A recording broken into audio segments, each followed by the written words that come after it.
ऐसे व्यक्ति जो समय को समझ लेते हैं, समय को पहचान लेते हैं, समय की कीमत को समझते हैं, परखते हैं, वो समय के साथ चलते हैं और कोशिश करते हैं कि उसकी कीमत, उसके मूल्य की अदायगी कर सकें। पर ऐसे लोग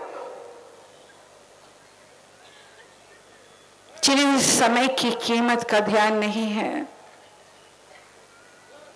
समय और ये वक्त फिर उनका भी ख्याल नहीं करता।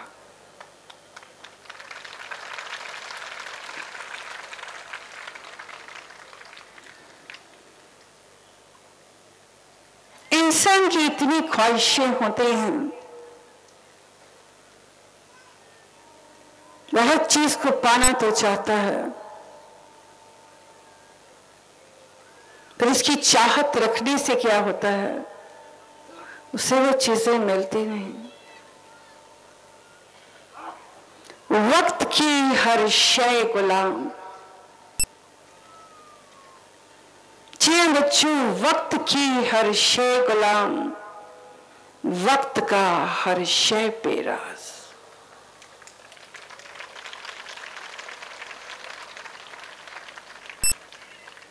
वक्त की हर शय गुलाम, वक्त का हर शय पेराज। आदमी को चाहिए वक्त से डर कर रहे, आदमी को चाहिए वक्त से डर कर रहे। कौन जाने किस घड़ी वक्त का बदले मिजाज, कौन जाने किस घड़ी वक्त का बदले मिजाज।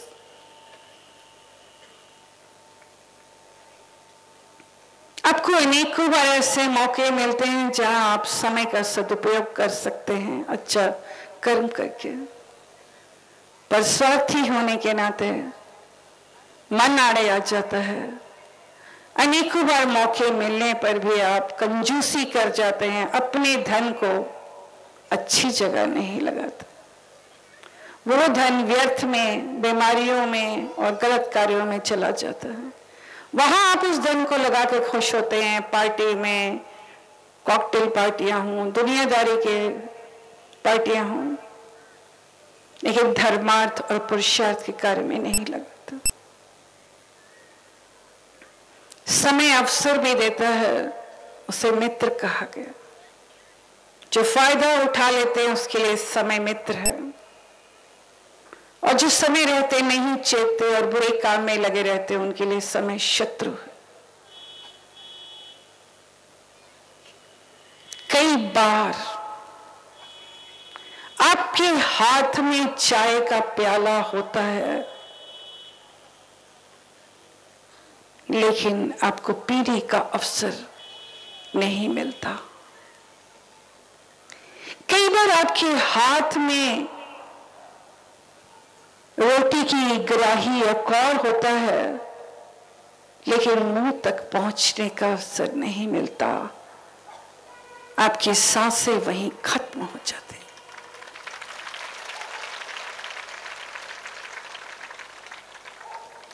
अनेकों ख्वाहिशें करते हैं आप,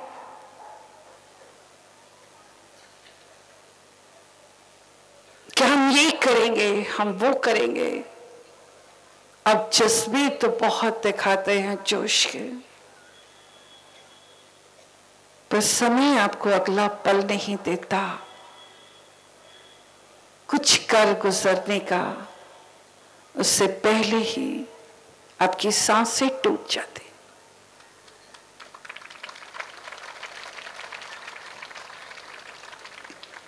इंसान बहुत बड़े बड़े बोल बोलता है, बहुत ऊंचाई के मंजर देखना चाहता है, पर जिसने कभी कर्म नहीं किया, समय की कदर नहीं की, समय उसका साथ नहीं देता बच्चों, समय उसका साथ नहीं देता।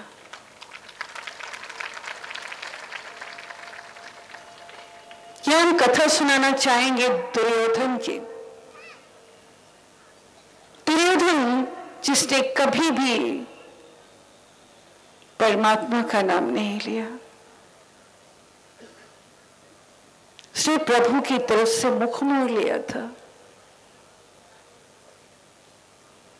दुर्योधन जिसे सिर्फ माया जगत की चीजों से ही प्रेम था, सिर्फ मायावी चीजें, सिर्फ मायावी चीजों को पाने की चाहत, जिसने दूसरों की चीजों को भी छीनना चाहा और देना कभी नहीं चाहा। वो जमीन जिस पर पांडवों का भी हक था, दुर्योधन के ही शब्द थे कि मैं सुई की नोक के बराबर भी हिस्सा नहीं दूंगा। पांडु को कभी लाक्षागृह में भेज दिया तो कभी 12 वर्ष का वनवास दिया। ऐसे कर्म करने वाला दुर्योधन, जो अपने हर कर्म पर अपनी जीत महसूस कर रहा था, हर बुरा कर्म जो उसे पाप की ओर ले जा रहा था, मगर दुर्योधन फक्र मान रहा था कि वो जीत रहा है। पर उसे नहीं मालूम था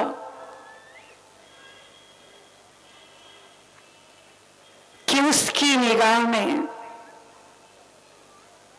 और समय के धारा में वो हारता जा रहा है, वो पाप की ओर जा रहा है। और आया एक दिन ऐसा,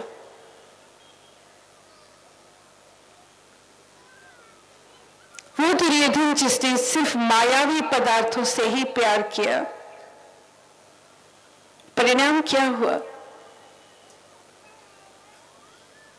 ये माना कि दुर्योधन का अपना एक रुतबा था कि उसने मायावी चीजों को ही एकत्र किया था।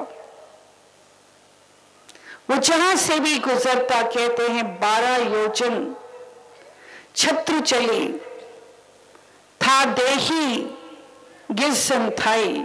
गुरबाणी में लिखा है कि दुर्योधन जिसका इतना आतंक था, इतना डर था कि वो कहीं भी निकलता, उसकी सेना का अगर शिविर लगाया जाता, वो शिविर 12 योजन और 48 कोस तक उसके झंडे फहरते थे।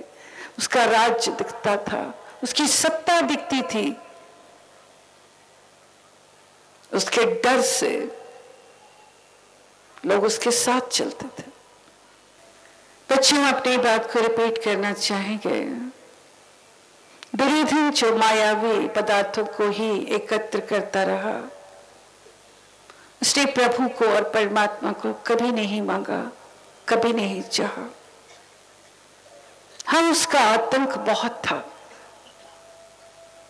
उसका अगर शिविर निकलता तो 48 कोस तक सेनाएं, झंडे और भीड़ नजर आती, उसकी सत्ता दिखती, उसका आतंक दिखता। उसने अपनी जिंदगी में जो भी कर्म किया वो मानवता के विरुद्ध था, धर्म के विरुद्ध था। उसने हर कर्म धर्म के विपरीत किया। कहते हैं अंत समय जब आया,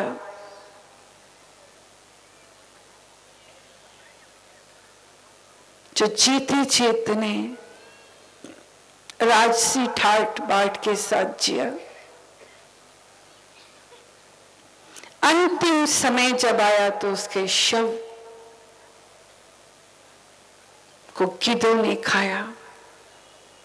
कोई नहीं था जो उसके शव को भी मान दे सकता या अग्नि दे सकता। और अंत समय में उसकी शव को गिद्धों ने खाया उसके बुरे कर्म के कारण। ठीक है, ऐसे ही दशा रावण की भी हुई। गुरबाणी में आता है रावण के लिए 1 लाख पूत 1.25 लाख नाती।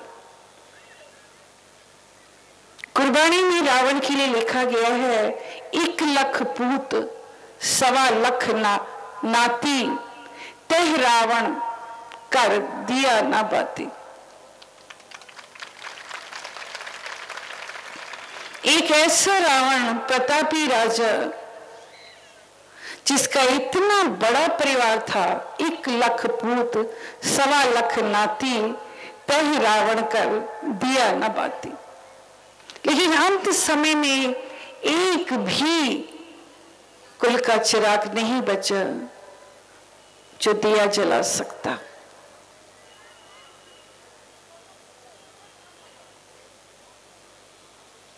तो बच्चों,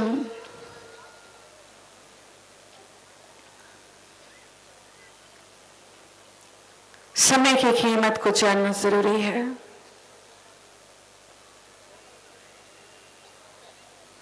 दुनिया में कुछ भी अपने आप नहीं हो जाता। ये कर्म भूमि है और बिना कर्म किए लक्ष्य की प्राप्ति नहीं होती, बिना कर्म किए सफलता नहीं मिलती।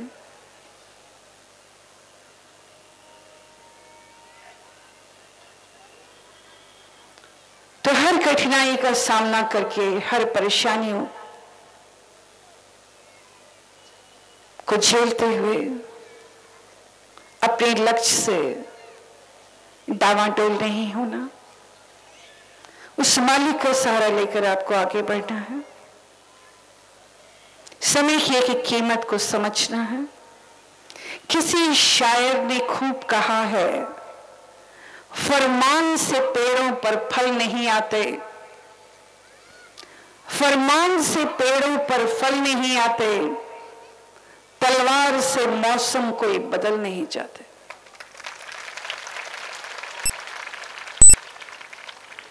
फरमान से पेड़ों पर फल नहीं आते, तलवार से मौसम कोई बदल नहीं जाते। तो कोई भी फल प्राप्ति करने के लिए कर्म करना पड़ेगा। ये मौसम भी अगर बदलते हैं तो वो भी रात दिन उसके हुक्म में है।